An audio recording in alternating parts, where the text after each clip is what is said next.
नमस्कार दोस्तों, कैसे हैं आप सब। उम्मीद करती हूँ आप सब अच्छे होंगे। आप हमारा चैनल प्लीज़ सब्सक्राइब कर लीजिए। चलिए बढ़ते हैं हमारे कहानी के अगले भाग की तरफ। सोनल गुस्से से फूट पड़ी थी। समझते क्या हो तुम मुझे? कभी भी कहीं भी उठकर चले जाते हो। कुछ पूछना ना कुछ बताना, बस फ़ोन घुमा दिया कि चली आओ। मुझसे पूछकर प्रोग्राम बनाया था क्या?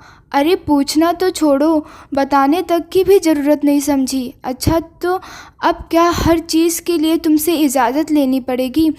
जब कह रहा था कि आने आने तो आनी है। क्या इज्जत रह गई मेरी सबके सामने? मेरी इज्जत की कोई परवाह नहीं है तुम्हें? रणवीर ने भी दांत पीसते हुए कहा। तुम्हारी इज्जत की परवाह नहीं की? कब नहीं की? जैसे कहती हो वैसे ही रहती हूँ। जब जहाँ जैसे उठकर चलने बोलते हो, बिना तुम्हें इंतज़ार करवाए साथ चल देती हूँ। तुम्हारे और बच्चों के बीच में हमेशा तुम्हें आगे रखा, और बदले में क्या चाहती हूँ? सिर्फ तुम्हारा थोड़ा सा वक्त, यही ना। सारे दिन खाना बनाकर तुम्हारा इंतज़ार करती रही। नहीं आ सकते थे तो क्या एक फ़ोन भी नहीं कर सकते थे? बोल देते सोनल मुझसे देर हो गई है, तुम खा लो। पर नहीं, तुम्हें क्या फ़र्क पड़ता है? सारी दुनिया की फ़िक्र है, पर बीबी भाड़ में जाए।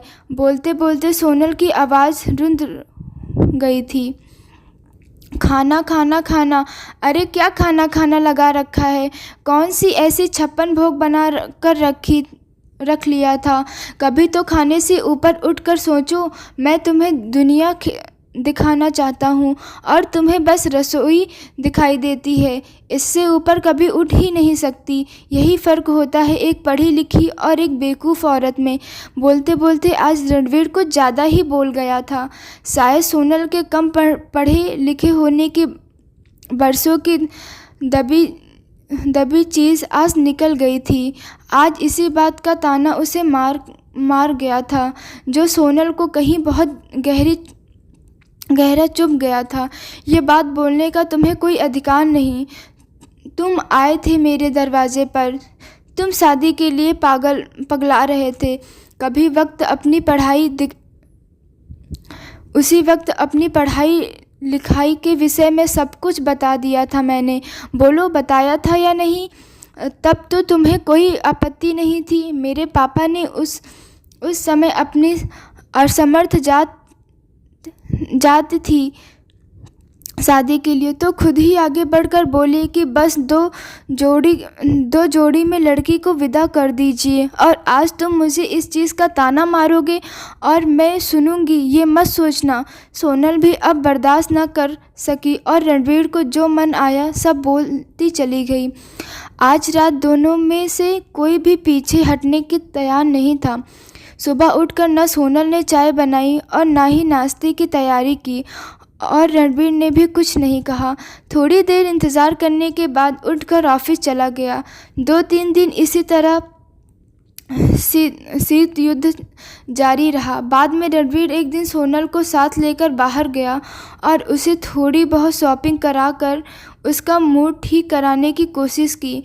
सोनल वैसे तो इस बार रणवीर की बात से बहुत असहित हुई थी, पर उसे भी घर में फैला तनाव अच्छा नहीं लग रहा था और बच्चे भी परेशान हो रहे थे। इसलिए उसने भी बात को यहीं ख़त्म करने से सही समझा। धीरे धीरे समय अपनी रफ्तार से बीत रहा था, पर इस समय के साथ तेज़ी से और भी बहुत कुछ बदल रहा था। 1 साल के अंदर सोनल और रणवीर के जीवन में बहुत से बदलाव आए, जिसमें एक मुख्य बदलाव था उनकी लाइफ में रणवीर की भतीजी मीनल का आना।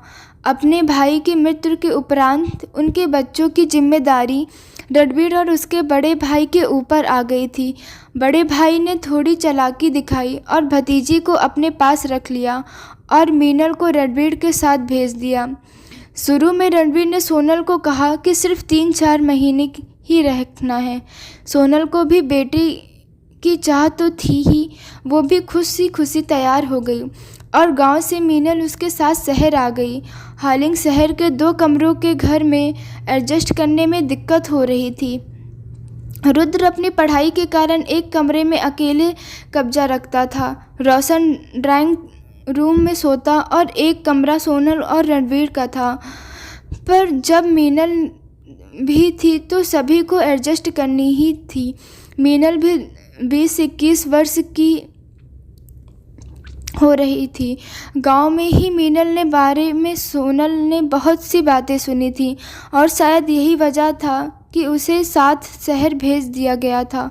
सोनल मीनल को प्यार तो बहुत करती पर उस पर सख्त नज़र भी रखती। घर से अकेले उसे बाहर जाने की इजाज़त नहीं थी। कोई भी फ़ोन उसके पर्सनल यूज़ के लिए नहीं दिया गया। रणवीर हमेशा मीनल को कहता, अपनी पढ़ाई शुरू करने पर जिसने 7वें के बाद किताबों का मुंह भी नहीं देखा वो क्या पढ़ाई करती। रुद्र और रोशन ने भी बहुत कोशिश की मीनल को पढ़ाने की, पर शायद मीनल पढ़ना ही नहीं चाहती थी। हार कर सोनल मीनल को घर के कामों में लगाने लगा। जब तुम्हें पढ़ाई नहीं करनी तो घर के काम ही सीख लो। कम से कम जिस घर जाओगी वहाँ मेरी नाक तो नहीं कटाओगी ना। माँ ने तो कुछ सिखाया नहीं, कम से कम यही सीख लो। लोग ये तो नहीं कहेंगे कि चाची ने कुछ भी नहीं सिखाया। कभी कभी चिढ़कर सोनल ये सब मीनल को बोल जाती, क्योंकि वो जिस तरीके से मीनल को कुछ भी करने बोलती, मीनल उसे हमेशा कुछ ना कुछ गड़बड़ कर देती। मीनल भी किसी तरह से वहाँ एडजस्ट करने को तैयार नहीं थी। जहाँ हम यहाँ रहना ही नहीं चाहते तो क्यों रखे हैं आप लोग? मुझे वापस भेज दीजिए। टीवी मत देखो, गाने मत सुनो, फ़ोन मत चलाओ, बाहर मत जाओ।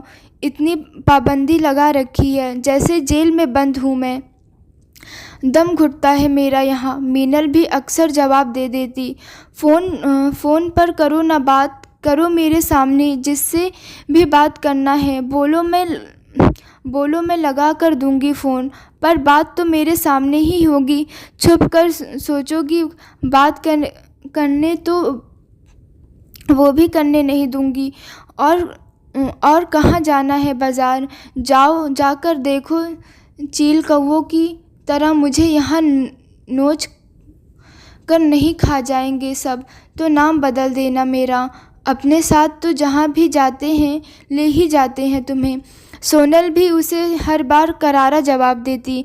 अक्सर रणवीर के ऑफिस आने के बाद दोनों में बहस हो जाती। धीरे धीरे घर का माहौल ख़राब होने लगा था। 3 महीने कब बढ़कर 1 साल हो गए पता ही नहीं चला। न सोनल मीनल को कुछ सिखा पाई, न मीनल ही वहाँ पे एडजस्ट कर पाई।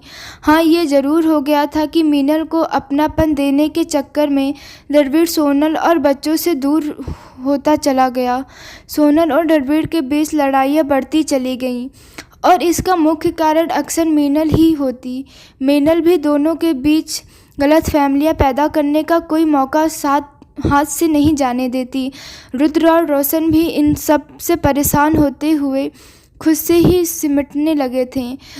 ज़रूरत पर सोनल के पक्ष में दोनों खड़े हो जाते, क्योंकि रणवीर तो ऑफिस में होता। पीठ पीछे क्या हुआ उसे पता नहीं चलता था, पर रोशन और रुद्र काफ़ी बातें देखते और समझ रहे थे। रणवीर के मन में ये बात घर करने लगी थी कि सोनल उसे अच्छे से नहीं रखती है, उसके साथ सौतेला व्यवहार करती है। अक्सर वो मीनल से अकेले में बात करता, जिससे मीनल को ये समझ आने लगा था कि रणवीर को सोनल पर विश्वास नहीं। वही सोनल का कर्तव्य था कि जब आज तक वो अपने बच्चों को मारती या डांटती तब उस पर कोई प्रश्न नहीं उठाया जाता था, तो अब क्यों जरा सा भी मीनल कुछ कह देने पर से सवाल उठ रहे हैं। क्यों नहीं अब रणवीर को सोनल पर भरोसा हो रहा था। दोस्तों, आपको हमारी ये कहानी कैसी लगी आप हमें कमेंट करके ज़रूर बताइएगा। और हाँ, प्लीज़ आप हमारा चैनल सब्सक्राइब कर लीजिए और अपना मुझे संपूर्ण प्यार दीजिए। तब तक के लिए नमस्कार दोस्तों।